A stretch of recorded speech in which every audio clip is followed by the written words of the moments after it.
Hey there, welcome to week 6. This module is all about why information doesn't get you skinny and the 5 pillars of overthinking it. This week is going to be a short week. There's a lot of great content in this module, but it's going to be much shorter than what you've experienced over the last several weeks. And that's because you probably need a break. Right? You've been through this for quite some time now, and maybe you're falling behind on doing your action plan fun sheets. Maybe you've fallen behind on a couple of the modules completely. This is your week to catch up. So rest assured that even though this module will have some great content, it's not going to be as thorough and as comprehensive as the prior weeks and the few weeks after this. So your objective of this module is setting effective boundaries with your information seeking and applying it to your life right now. So we all are information seekers. If you were not an information seeker, you would not be watching this right now, okay? So there's nothing wrong with it per se. There's the good and the bad. The good that we get from information seeking is that we anticipate a reward. We anticipate finding out something great. The bad side of it is often our information seeking is driven by fear and stress. And I'm not sure if you're aware of this or not, but it's scientifically proven that stress itself, is a precursor to addiction. So seeking information can be addictive. Think back to before the internet was around. Were you going to the library and looking up things in an encyclopedia? Probably not. This is something that is very new to our lives and addictive. So we're going to discuss the 5 pillars of how we're overthinking it and what we need to do in place of it. So I hope that this is something that you get a lot of benefit from, at least from one of these pillars. The very first pillar of overthinking it is perfectionism. A lot of times we put off taking any sort of action and continue to gather information is because we're looking for the best, most perfect information that there is out there. We want our experts to all agree on one thing so that we can apply it to our lives. It's almost as if we are putting all of our trust in an expert to know us better than we know ourselves, to know what we need in our lives more than we actually need it ourselves, instead of listening to our body cues and what is missing in our life. We're going out and seeking it from them. And that's a problem. A lot of times we seek out perfection because we need a sense of worthiness, or we're doing it out of approval seeking as well. And perfectionism is one of those things that we're actually going to deep dive into in the next module, so I'm not going to spend a lot of time on it. But here is my take on it. Perfectionism is subjective. There is no way to measure perfectionism objectively.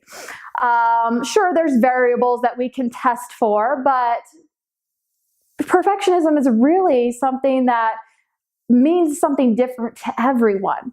So as an example, mascara.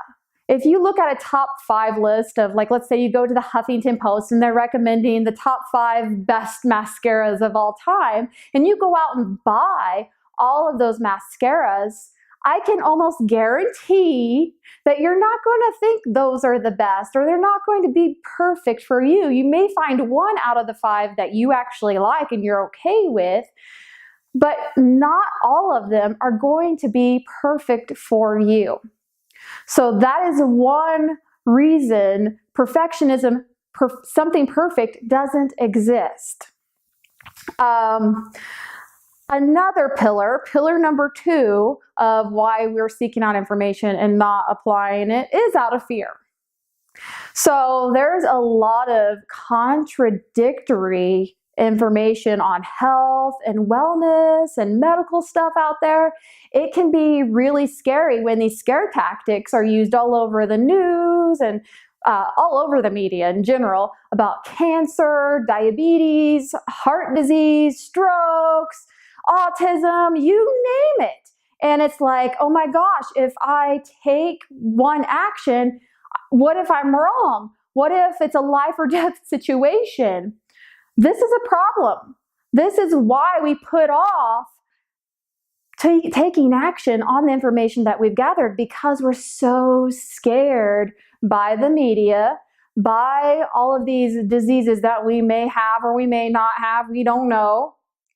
And you see this with consulting Google all of the time. I like to call it Dr. Google.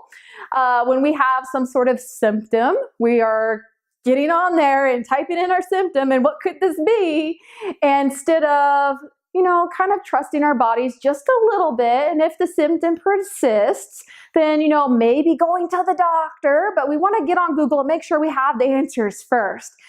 That can be a problem. If we are doing it and we can't stop it, like let's say, we searched Google and we didn't get the answer we wanted, so we keep on searching, that's a problem. If we're doing it and it makes us anxious, just the act of searching out for the answer, that's an indication that you have a problem.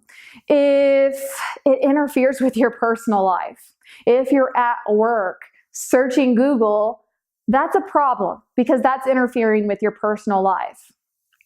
If you are convinced that you have a deadly disease or there's something terribly wrong with you, just by searching Google, that's a problem.